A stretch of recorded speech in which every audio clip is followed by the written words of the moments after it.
Best time table कैसे बने। Matric में अगर हम पढ़ रहे हैं तो हमें कितने घंटे पढ़ने चाहिए। हाँ तो नमस्ते जी, आप सभी लोग बहुत छोटे छोटे हैं, आप लोग 10वीं क्लास में पढ़ते हैं। मेरे बच्चों, आप लोग के मन में बहुत सारे सवाल आते हैं। जैसा एक सवाल ये कि मैट्रिक में अगर हम पढ़ रहे हैं तो हमें कितने घंटे पढ़ने चाहिए।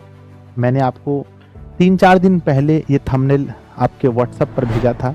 मैंने कहा था मैं इस पर वीडियो बनाऊंगा, पर बच्चों किसी कारणवश मैं नहीं बना पाया था। आज बच्चों मैं थंबनेल ये लगाया हूँ, पर आज का टॉपिक अलग है, इसको भी मैं उसमें ऐड कर देता हूँ। टॉपिक ये है कि पढ़ने के लिए हम लोग बेस्ट टाइम टेबल कैसे बनाएं, बेस्ट टाइम टेबल हम कैसे सेट करें। तो पहले बच्चों, कक्षा 10वीं के विद्यार्थी हैं आप, या कक्षा 11वीं 12वीं किसी भी क्लास के विद्यार्थी हैं, तो आप इस वीडियो को पूरा अंत तक देखें। आपके मन में जो भी डाउट है इस टॉपिक को लेकर के आज के बाद नहीं रहेगा। तो पहले बच्चों आइए देखते हैं। सबसे पहले कि लोग 2 तरह के होते हैं, और आप ये कभी ना सोचें कि किसी एक व्यक्ति का बनाया हुआ टाइम टेबल आपके लिए भी इंपॉर्टेंट होगा। समझ रहे ना, क्योंकि आपका लाइफ स्टाइल कैसा है, उनका लाइफ स्टाइल कैसा है, आपका घर कैसा है, घर के रहन सहन कैसे हैं, उनका घर का रहन सहन कैसा है, आप क्या खाना पीना खाते हैं, वो क्या खाना पीना खाते हैं, सब कुछ डिपेंड करता है बच्चों। और उसके बाद भी सबसे बड़ा प्रॉब्लम तो यहाँ ये होता है कि आप डे में पढ़ने वाले स्टूडेंट हैं या नाइट में पढ़ने वाले स्टूडेंट हैं। कुछ बच्चे ऐसे होते हैं जो दिन में बहुत ज़्यादा पढ़ने पर विश्वास करते हैं, सुबह 4:30-5 बजे ही उठ जाते हैं और पूरी मेहनत करके बच्चों पढ़ाई करते हैं पूरे दिन भर, और रात में जल्दी 9 बजे सो जाते हैं। एक दूसरे विद्यार्थी होते हैं कि जो नाइट में स्टडी करना पसंद करते हैं, वो रात के 12 बजे 1 बजे 2 बजे तक पढ़ाई करते हैं, सुबह थोड़ा लेट से जगते हैं और फिर 8 बजे 9 बजे सुबह जगते हैं और फिर आराम से पढ़ते हैं। तो लेकिन 10वीं क्लास के बच्चे जो भी होंगे या 11वीं 12वीं के, मुझे भरोसा है कि आप लोग इन दोनों में से बीच के स्टूडेंट होंगे, ना तो आप ज़्यादा डे और ना तो ज़्यादा नाइट, मुझे ऐसा लगता है। सबसे पहले बच्चों, हमें जब भी टाइम टेबल बनाना चाहिए पढ़ाई का, तो हमें देखना चाहिए सबसे पहले हमारे सोने का टाइम, कि कितना ज़्यादा हम सो रहे हैं। बहुत सारे लोग कहेंगे बच्चों कि 3 घंटा 4 घंटा भी सोने से मामला हो सकता है। लेकिन बच्चों मैं कहूँगा कि मेरा जो एक्सपेरिमेंट है 10 साल से बच्चों, मैं इस मतलब कि 2014 में मैंने मैट्रिक एग्जाम दिया है, उसमें मैं खुद की पढ़ाई के लिए रात जगता था, दिन में पढ़ता था। उसके बाद फिर से स्टूडेंट के साथ मेरा सफ़र रहा है, ये लगभग 9-10 साल हो गया। मुझे ऐसा मानना है बच्चों कि कभी भी ज़्यादा रात तक अगर हम जगते हैं तो मेरा अगला दिन जो होता है वो बर्बाद हो जाता है। तो पहली बात है कि सबसे पहले आपको यहाँ पर हाईएस्ट मैं कहूँगा बच्चों, बहुत ज़्यादा टफ करना है तो 12 बजे रात तक, 12 बजे तक हाईएस्ट। ऐसे 11:30 हम देते हैं, 11:30 में एज ए स्टूडेंट आपको सो जाना चाहिए, अगर आप विद्यार्थी हैं तो, ठीक है ना। हम बच्चों खुद नहीं सोते हैं, हम खुद 1 बजे 2 बजे 3 बजे सोते हैं। तो खैर हम लोग का लाइफ स्टाइल अलग है बच्चों। मैं आप लोगों का बताता हूँ, विद्यार्थी हैं आप तो 11:30 बजे आपको किसी भी हाल में सो जाना चाहिए। और यहाँ से 7 घंटा लगभग जोड़ लीजिए, 7 घंटा है ना। 12 से 7 अगर हम जोड़ते हैं तो 7 बज जाता है, यहाँ 6:30 बजेगा, तो लगभग आपको सो करके 6 बजे उठ जाना चाहिए। 6 बजे पहले के वो टाइम था एकदम 4 बजे उठिए, 4 बजे उठिएगा बच्चों, तो इधर इसको पहले कीजिए।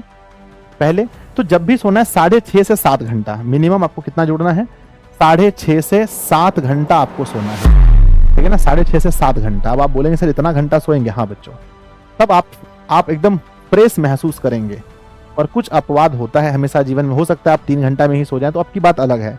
मैं जनरल इंसान की बात करता हूं, जब आप 6:30 से 7 घंटा पढ़ते हैं तब आप आगे 6:30 से 7 घंटा सोते हैं, तो उसके बाद जो भी टाइम आपके पास बचता है ना, फिर वो टाइम आपका दिमाग 100% बच्चों एकदम पूरी तरीके से आपका साथ देता है, आपका शरीर भी आपका साथ देता है बच्चों। अगर आपका शरीर स्वस्थ रहेगा तभी आप अच्छे से स्टडी कर पाएंगे। शरीर बच्चों मान के चलिए सोने ना, बहुत पढ़ने का मन कर रहा है, पर शरीर बच्चों बार बार सोने लग रहा है, बार बार थक जा रहा है।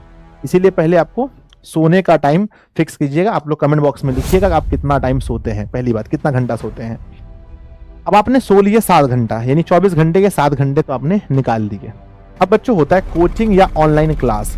अब ये कोचिंग और ऑनलाइन क्लास जो है, इसको और प्लस में हम स्कूल कहते हैं, प्लस स्कूल, इन तीनों का टाइम आपको जोड़ना पड़ेगा कि आप कोचिंग में कितना टाइम दे रहे हैं, स्कूल में ऑनलाइन क्लास में कितना दे रहे हैं। स्कूल में बच्चों, स्कूल में बच्चों मैं अगर बताता हूँ, अगर आपकी स्कूल में पढ़ाई नहीं होती है पढ़ाई अगर नहीं होती है आपके स्कूल में तो स्कूल में छुट्टी भी लेना शुरू कर दो।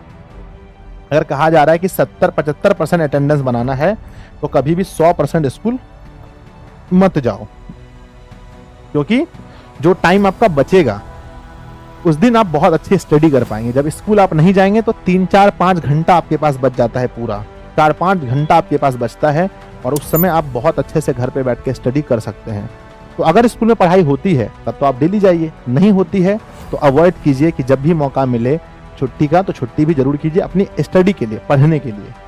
तो मान लेते हैं कि हमारे पास टोटल 7 घंटा हम सो गए और कोचिंग ऑनलाइन क्लास स्कूल से मिला करके हमारे लगभग 5 घंटा निकल गए, 5 घंटा या फिर 7 है ना, 6 घंटा, 6 घंटा। तो 6 और 7 कितने हो गए? 13 घंटा आपका खत्म हो गया, 13 घंटा। अब आपके पास प्रॉपर कितना घंटा बचा है? अब आपके पास प्रॉपर 11 घंटा बचा है, 11 घंटा। कितना बचा है? 11 घंटा। 11 घंटे में हम लोग बच्चों खाना पीना नहाना ये सब में हम निकाल देते हैं कि टोटल में आपके लग जाएंगे टोटल 2 घंटे। बचा कितना घंटा? 9 घंटा। अब आपके पास बचा है 9 घंटा। कितना बचा है? 9 घंटा। 9 घंटा में फिर हम आपको आपकी हैप्पी के लिए, आपकी हैप्पीनेस के लिए, आपको घूमने फिरने के लिए, आपको मेरे बच्चे थोड़ा सा मोबाइल वगैरह चलाने के लिए, कुछ आप खोल करके देख रहे हैं मूवी वगैरह ये वो, उसके लिए भी हम आपको दे देते हैं फिर से हम 2 घंटा। 2 घंटा बचा कितना बच्चों? बचा कितना? 7 घंटा। 7 घंटा के बाद बच्चों आपको फिर हम लोग है ना कुछ इंपॉर्टेंट वर्क आपका होगा, इंपॉर्टेंट वर्क होगा मेरे बच्चे। तो आप मान लेते हैं कि 1 घंटा हम वहां दे दिए। अब जो आपके पास 6 घंटा बचा है सेल्फ स्टडी के लिए, 6 घंटा में हम आपको 1 मिनट भी नहीं देने वाले हैं, 1 सेकंड भी आपको नहीं देने वाले हैं बच्चों। ये जो 6 घंटा आपके पास बचा है, देखिए मैंने हर चीज में आपको दिया है। सोने के लिए मैंने प्रॉपर टाइम दिया है, कोचिंग स्कूल सबके लिए मैंने प्रॉपर टाइम दिया है, हर चीज के लिए मैंने प्रॉपर टाइम दिया है। अब जो आपके पास 6 घंटा का टाइम बचा है, इस 6 घंटा को ही मेरे बच्चे, 6 घंटा को ही है ना, 6 घंटे की ही जो 6 घंटा बचा है इसमें ही आपको पढ़ाई करनी है, जिसमें आपका होमवर्क सेल्फ स्टडी होगा। तो ये रहा आपका 6 घंटा, है ना। 6 घंटा आपका रहा। अब इस 6 घंटे को मेरे बच्चे आपको जैसे बांटना है, जब आपका ये 6 घंटा मिल रहा है उस समय आपको 6 विषय हैं। कितने हैं? 6 विषय आपको पढ़ने हैं। 1 2 3 4, ये हुआ 5 और ये हुआ 6, 6 विषय हैं और आपके पास 6 घंटे हैं। अब आप समझ लीजिए कि किस विषय को हमें कितना टाइम देना है, किस विषय को हमें कितने टाइम देना है। बच्चों अगर आपको लगता है कि कोई विषय मेरा अच्छा है, जैसे संस्कृत अभी सिर्फ बुक हुआ है, संस्कृत में सिर्फ बुक पढ़ाई हुआ है तो इसको भी ज़्यादा टाइम नहीं देना है, बुक को आपको पता है। हिंदी विषय में सिर्फ बुक हुआ है तो इसमें भी ज़्यादा टाइम नहीं देना है। बचा क्या? एसएसटी। तो बच्चों बचा क्या? एसएसटी, बचा क्या? मैथ, और बचा क्या? बचा क्या? साइंस। इन तीनों विषय को मिला करके अप्रॉक्स मेरे बच्चे आप 5 घंटा दे दो। 5 घंटा, 1 घंटे में दोनों का बुक थोड़ा बहुत देख लो, 5 घंटा देना है। 5 घंटे में मेरे बच्चे मैथ को लगभग डेली घड़ी देख करके मैथ को 2 घंटा दो, है ना। और बच्चों साइंस को मेरे बच्चे 1.5 घंटा और एसएसटी को भी 1.5 घंटा आपको देना है। ठीक है, ये आपका रूटीन होना चाहिए, 1.5 घंटा देना है। कब देना है ये आप तय करेंगे, क्योंकि हर किसी का जीवन अलग अलग। मैं आपको बोल दूंगा 6 से 7 पढ़ाई करो, नहीं पाएगा। आप सोचो कि आपको डेली किसी भी हाल में अपने लिए 6 घंटा निकालना है और 6 घंटा बच्चों जब पढ़ो तो पूरा 100% झोंक दो, 100%। अलार्म वाली एक घड़ी मिलती है, पापा को बोलना कि अलार्म वाली घड़ी मिलती है जिस पर ऐसा टाइम लिखा रहता है कि 23 सेकंड 24 सेकंड, इस तरह से घड़ी हमेशा होता है। इस तरह से मेरे बच्चे घड़ी आपके सामने जो है टिक टिक टिक टिक करता रहेगा। ध्यान दीजिएगा, ये अलार्म वाली घड़ी होना चाहिए आपके पास, है ना। ये ऐसे आपके टेबल पर रखा रहेगा और ऐसे ये घड़ी चलता रहेगा। तब आपको पता चलेगा सच में आप कितना घंटा पढ़ रहे हैं। और इस समय पढ़ते टाइम अपने फोन को अपने पास से बिल्कुल दूर रखो, ना कोई नोटिफिकेशन टेलीग्राम का, ना व्हाट्सएप का, ना इंस्टाग्राम, कुछ नहीं, कहीं से भी कोई भी मैसेज नहीं आना चाहिए बच्चों। तब आपको पता चलेगा कि डेली 6 घंटे ही पढ़ के, 6 घंटे ही अगर आप पढ़ेंगे बच्चों, आप तब जा करके बन सकते हैं टॉपर बन सकते हैं। तो मेरा अभी तक 10 साल का जो एक्सपीरियंस बताता है उसमें मेरा यही निकल कर आता है कि बच्चों सबसे ज़्यादा जो है यही तरीका काम आता है, जहां आपके पास फ्रीडम है सोने की, जहां आपके पास फ्रीडम है घूमने की, फिरने की, इंपॉर्टेंस काम की, स्कूल की, कोचिंग की, हर कुछ छोड़ करके भी 6 घंटा मैंने आपकी ज़िंदगी से निकाल लिया है। और यही 6 घंटा जो है कि आपको बच्चों पढ़ाई करनी है। और ये इसी को हम लोग सेल्फ स्टडी कहते हैं, खुद से पढ़ना है। अब इसमें पढ़ेंगे क्या? मैथ पढ़ना है तो मैथ पढ़ेंगे, एसएसटी पढ़ेंगे, नोट्स पढ़ेंगे, जो पढ़ना है।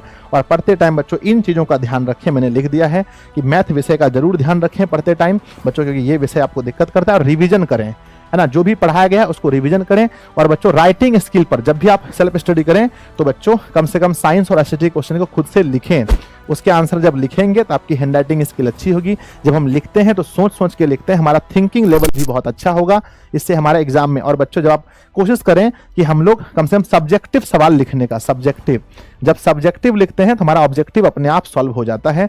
और बच्चों बी मोटिवेट, जिंदगी में मोटिवेट रहें और एक्सरसाइज वगैरह बच्चों करते रहें। सुबह अगर उठते हैं तो कहीं आसपास में घूमने जाएं, एक्सरसाइज करें, इससे आपका बना रहेगा। और आपका जो सपना 450 प्लस है, अगर आप मेरी इस बात को फॉलो करते हैं, इस तरह से अपना रूटीन बनाते हैं, तो मेरे बच्चे मैं सच कहता हूं कि आप 450 आराम से ला सकते हैं, बहुत आराम से ला सकते हैं। ठीक है ना। तो हम उम्मीद करते हैं बिहार के जितने भी बच्चे इस वीडियो को देख रहे हैं हमारे सभी को बहुत फायदा मिलेगा इस वीडियो से, और आप लोग भी इस तरह से अपना रूटीन बना पाएंगे जहां आप सोएंगे भी, सब कुछ आपका होगा। तो बच्चों इस वीडियो से आपने क्या सीखा कमेंट बॉक्स में जरूर लिखिएगा। अभी आप कितना घंटा सो रहे हैं, कितना घंटा सेल्फ स्टडी कर रहे हैं, ये कमेंट बॉक्स में जरूर लिखिएगा। वीडियो अच्छा लगे तो लाइक कीजिएगा, दोस्तों को शेयर जरूर कीजिएगा, उन्हें बताइएगा अगर वो ऐसी वीडियोस देखना चाहते हैं तो दिशा ऑनलाइन क्लासेस को सब्सक्राइब करके भी रख ले। धन्यवाद बच्चों, मिलते हैं किसी और वीडियो में। और आप लोग जरूर मेरे प्यारे बच्चों, जितने भी बच्चे हैं आप सभी लोग जरूर मैट्रिक के स्टूडेंट अगर आप हैं तो ड्रीम 450 प्लस बैच में जुड़ जाइएगा, जहां हम आपको ऐसी बातें रोजाना बताते रहते हैं और रोजाना हम आपको बहुत अच्छे से math, science, social science, Hindi, English, Sanskrit सब पढ़ाते रहते हैं। ठीक है, तो कमेंट्स करना नहीं भूलिएगा, आपका कमेंट्स मुझे बहुत अच्छा लगता है। धन्यवाद बच्चों।